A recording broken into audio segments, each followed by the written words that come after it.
Zürich, and I worked on this project together with Martin Sandfuchs, who's also here in the audience today, and with Carla Ferradini. And since this originally started as a semester thesis, it was supervised by Professor Ramona Wolf. And yeah, in case you want to look up the paper, you can look at the archive posting here. Now, the motivation for this project comes from cryptography. And essentially, I want you to consider the following scenario, where we have Alice, who's standing in her lab, and she has some random number generator. And this random number generator produces bit strings, and we denote them here by this symbol X. And now, Alice has a very powerful adversary, who we call Eve. And Eve might have some very advanced technology at her hands that allows her to capture some knowledge, as we've already seen in the talks today, about the output of this source, of this random number generator. And all the side information or knowledge that she captures, we denote by E. Now, if Alice really wants to use these bit strings for cryptography, she better has to make sure that actually the side information that Eve has captured is useless. And one way of doing this is through a protocol known as randomness extraction. And it works the following way. All that Alice needs to do is she takes her output of her randomness source and feeds it into a classical computer. And this computer will just compute a function that we call ext and puts out some output. And of course, this does nothing to the side information that Eve has, so this E system simply remains unchanged. And the goal of the whole exercise is then, of course, that the output of this extractor function should be close towards a uniform source. And so in the following, I will talk a bit more about formally how you can define these extractors, how this can make sense, and sketch out how you could actually then prove the security of such an extractor. And then I'll also talk about the contributions that we made in this direction. So before I can do so, first some small comments. So it's quite a well-known fact that if you only have a single random number generator at your hands, this is not possible. So in fact, you need two different sources that we call x1 and x2, and we assume them to be independent of one another. And the notation that we're going to use is we're just going to encode this input in a classical quantum state where these two first parts are just classical systems and E is the side information, and for the output we simply call it this different state where we just have applied the function as a channel. And now to give you the formal definition, let's at first consider the scenario where actually Eve is not present, where her devices may be broken or there's just no Eve. And in this case, you can write down the definition of an extractor like this. So what we demand is that for all the sources that already have this min entropy condition satisfied, and we've now seen how you can actually show that this is satisfied.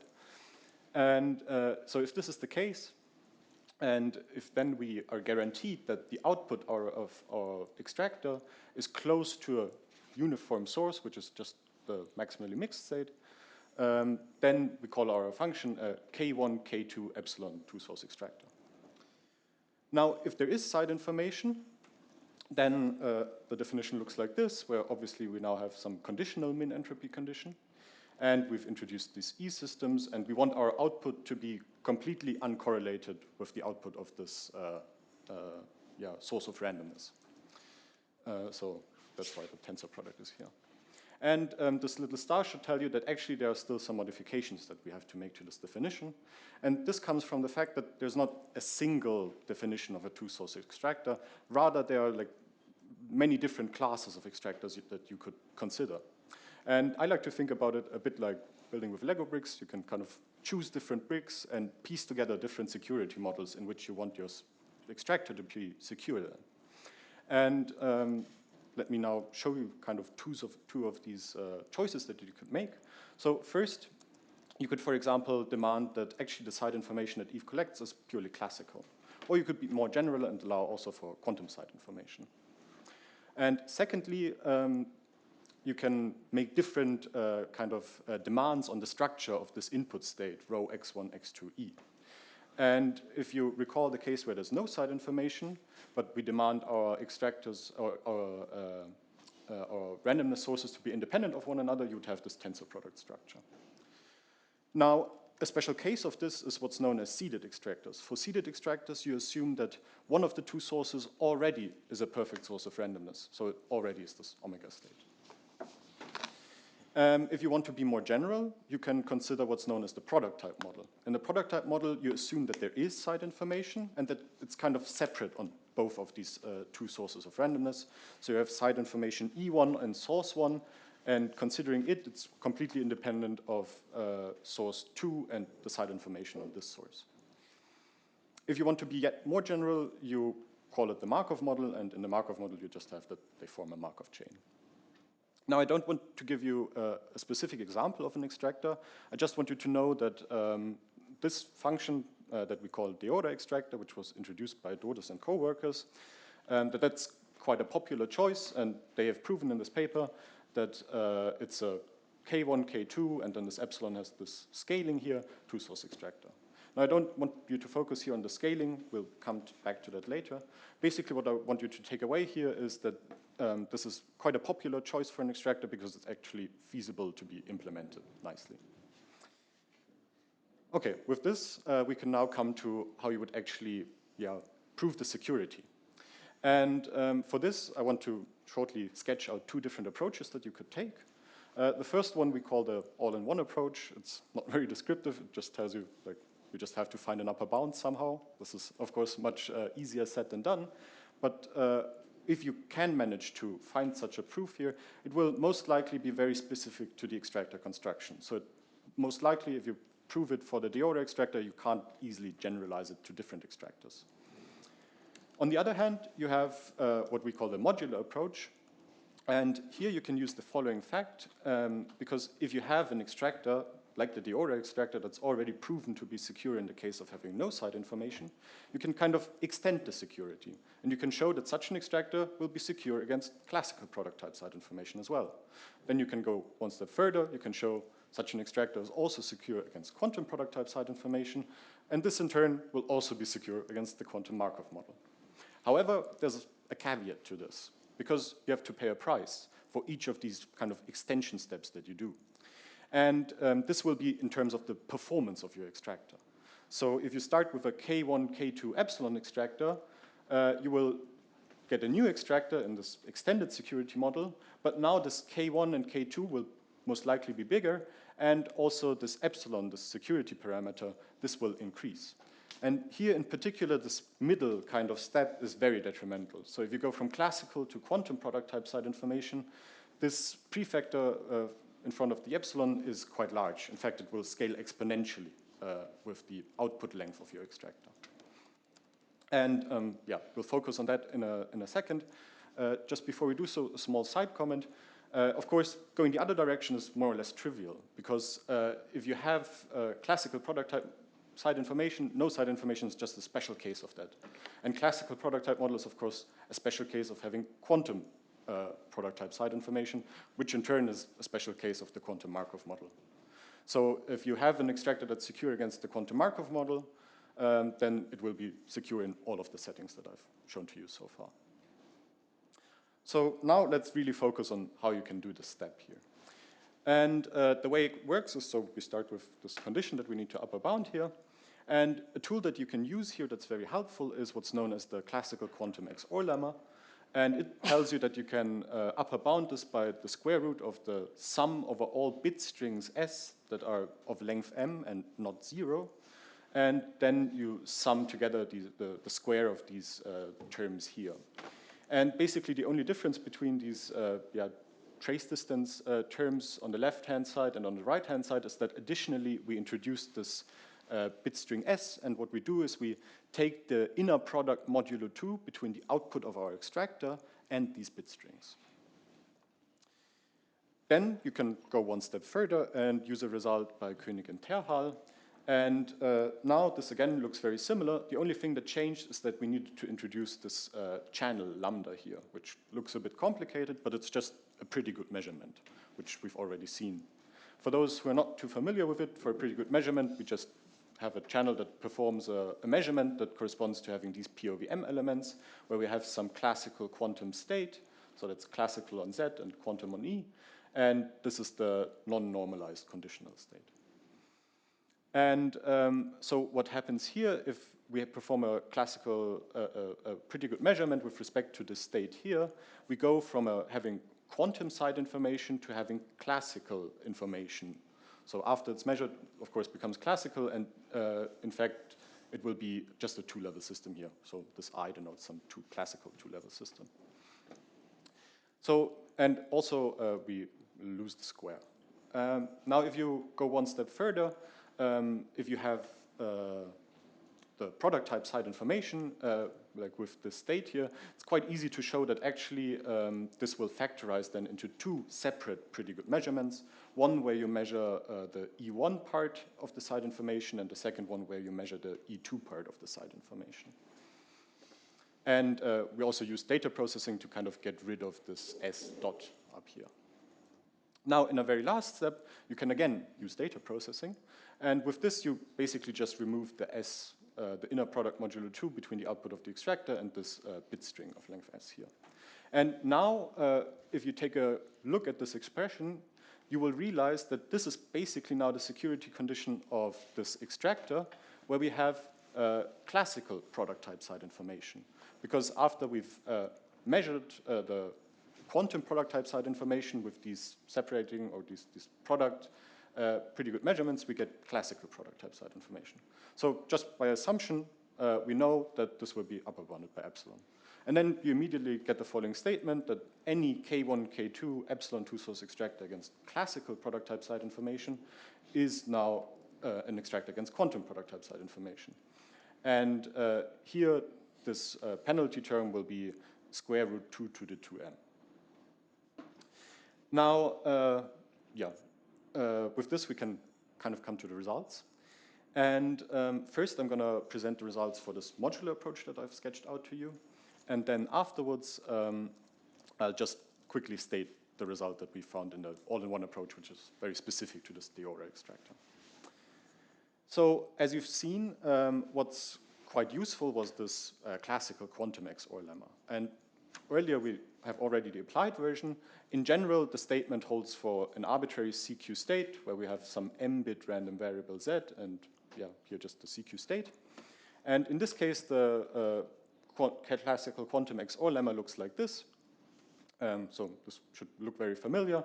The difference is now that instead of taking the inner product modulo 2 between the output of this extractor and this bit string S, we now have the inner product modulo 2 between this S and this random variable Z.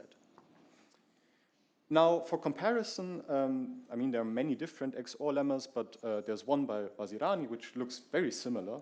It's purely classical, so there's no quantum system E, and it upper bounds this total variational distance between this probability distribution Z and the uniform distribution. And the only difference is that, there's no quantum system, and also there's not this exponential prefactor in the classical version. And the way that we now improved upon this proof technique is that we introduced a new XOR lemma, which we call the measured XOR lemma. And in case of the measured XOR lemma, the only difference to this classical quantum XOR lemma is, again, that we don't have this exponential prefactor in our case. We also have introduced this pretty good measurement, which I've stated the definition here again. And also this square is kind of lost again. And now we can just apply this new result. And if we do so to what I've shown you earlier, we can basically, because maybe one more thing to note is there's a qualitative difference as well between these two, because here on the right-hand side, you still have like classical quantum states, whereas here in our measured XOR lemma, you have some fully classical states on the right-hand side. So what we can do is we can basically replace the first two steps in this proof, so the classical quantum XOR lemma and the result by König and Terhal, and we kind of combine it into a new step. And if you compare this line here with the next line, it looks almost the same. The only difference is that this exponential prefactor is gone. So this will, of course, carry on, and in the end, you get this new penalty term here, which scales as square root 2 to the m minus 1. Now, this is there are known equivalent statements to this. So there's one, for example, by Mario Berta, Omar Fazi, and Volker Scholz, where they looked at just the case of seeded extractors. And then there's also a more general version, which considers the Markov type model by Rotem Arnold Friedman, Christopher Portman, and Volker Scholz. And these are the best known results, so where this penalty term is the smallest. So here our proof technique just offers like a different approach to get to their result, basically. But there are also some nice improvements that are possible, which are quite straightforward to see using our approach, which are not so clear if you use theirs. And this basically boils down to having this modularity. Because if you look at this more closely, you see that in the last step, we use data processing. And here, data processing can be a very bad approximation. So if you compare this purple box with this blue box, it can be the case that actually what's written in here, where we've not removed this inner product modulo 2 with this bit string s, that this can be much, much smaller. And one example of this is, for example, the order extractor. There you can use 2 universal hashing to just directly upper bound this, and you will already get some nice improvements there. And this will become a bit more apparent later on. For now, let me just remark that basically we expect such a statement to be true for any extractor where this s.x is already a good single bit extractor itself. But yeah, I'll talk a little bit more about this also later on. Now I can, as promised, actually just tell you the statement that we found using some different proof technique that's very specific to the deorder extractor. And here we found the following statement, that it's a K1, K2 two-source extractor against quantum product type knowledge. And the thing here is that this scaling of this epsilon term is exactly the same as we had in the classical case earlier. So let's now actually compare the different results. So what I've done here is I've kind of rewritten the statement to tell you how long this output of the extractor can be. So m is just the bit length of the output of the extractor. And you find that if you just use this original paper by Dodes, where they do not consider any side information, then you find the following scaling. Now, since I've not really introduced how this extractor works, let me quickly talk about what these parameters mean. So K1 and K2 we already know, but N I haven't introduced so far. It's just the input length. So it's the length of these original bit strings X1 and X2 that you plug into your extractor. And this R, this is now some parameter that's highly specific to the concrete construction, so there are many different deorder extractors again. Really depends on what family of A's you kind of use here. But in general, you can choose it to be very small. It can be 1, even 0. You can more or less ignore this R here. And similarly, these min entropy kind of constants, K1 and K2, they can be very large, up 10 to the 9, 10 to the 12, whereas this epsilon, even if you choose it to be like 10 to the minus 10, log 1 over epsilon will still be quite small in comparison. So basically the only thing you really care about is this K1 and K2 and this N and how they scale differently. All the other parameters don't matter too much. So let's now come to the quantum product type model. So if you just use this generic reduction, which has already been known, which you can, for example, obtain using the measured XOR lemma and this generic reduction where we upper bound this purple box, in this case, you will find here a prefactor of 1/4, but otherwise it looks fairly similar. If you now use this measured XOR lemma and this 2 universal hashing that I showed earlier, you get an improvement by a factor of 2 here. And in the case where you use our all-in-one result, basically there's no prefactor, and as you can see, if you compare these 2 lines, it's exactly the same scaling. Now, you can, of course, also go one step further, extend your results to the case of the quantum Markov model. Here, as I've stated earlier, one of the best known, or the best known result in this model was the one by Rotem Arnold Friedman and co-workers. And here you get a prefactor of 1/5. And if you now use our all-in-one approach and extend it, as I've shown earlier, then you, again, do not have any prefactor, and you see that here as well, the scaling is pretty much the same as in the case of having no side information.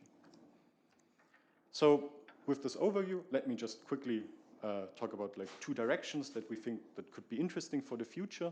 The first one regards like our measured XOR lemma, and where I said that you can upper bound this blue box maybe instead of this purple box and achieve some improvements as we've seen. And here we really think that this is possible for any extractor where this is kind of a good extractor. Now you can, of course, you might wonder, what are these extractors? And we don't really know. So we know that the order extractor is one case of this, but we don't have any examples, any other examples so far. Some people mentioned to us that maybe an extractor by RAS would be interesting to consider, but we haven't had any time to really look into this. And the second question that, of course, remains open is this generic reduction for like arbitrary extractors. Here we saw that even with our proof technique, you still have this exponentially growing penalty term. And whether it's possible to make this smaller, because the only known examples, or like the worst examples that we know of extractors, there this penalty term actually only scales linearly in M. So there's quite a big gap, and it would be interesting to see whether this is actually necessary or whether you can still lower this penalty term. And just in case you were wondering about what happened to Alice and Eve, now Eve is of course not very pleased with what she's seen today, but we are quite certain that she'll find some different ways of getting to Alice's secrets. Thank you.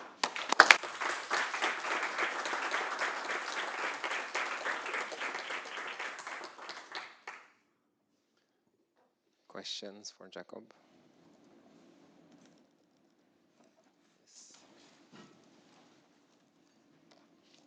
Maybe this is a potentially easy question, but so you said in general the proof technique gives you an exponential error here from classical to quantum. No, yeah. Right. So if you have a seeded extractor, then this penalty term for a lot of extractors disappears, right? Hashing or Trevisan designs. Yes. Does that hold true when you do something similar, but you don't have a uniform seed? Like, I mean, if you use kind of your case where you have just 2 weakly random sources. Mm-hmm. I mean, like now in the theory extractor, you also don't get this exponential penalty term because the scaling, as you saw, was kind of the same of the output length. But yeah, for general extractors, we really don't know. That would be quite interesting to see. Okay, thanks. But for specific constructions, certainly, yeah, we haven't seen an example where it's really necessary. Okay, perfect. Thank you.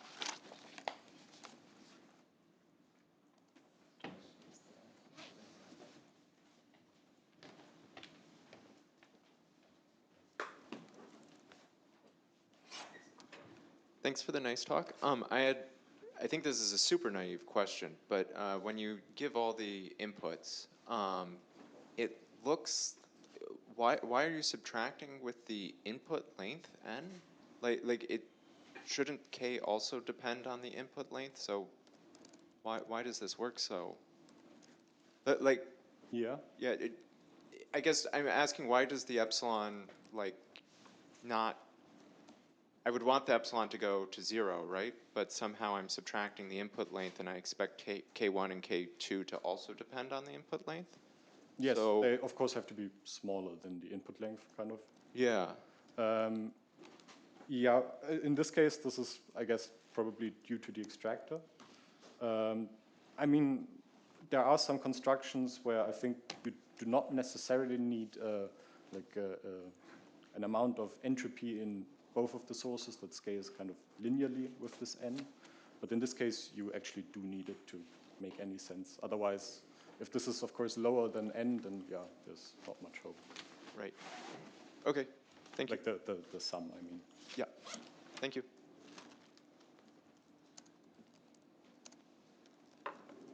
Other question? Then maybe I can ask a quick question. Is the analysis here you get for this specific extractor, is it based on the on going from the 1 norm to the 2 norm? Exactly. Okay. Yes, we use there's one result by Renner, and that's basically the first step. And maybe one quick final question then.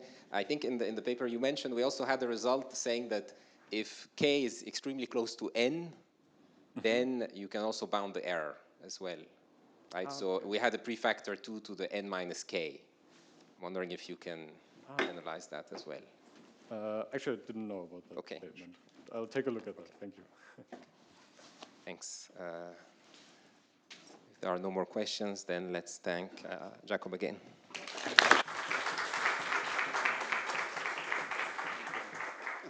Great, good. I mean, thanks to the speakers, of course.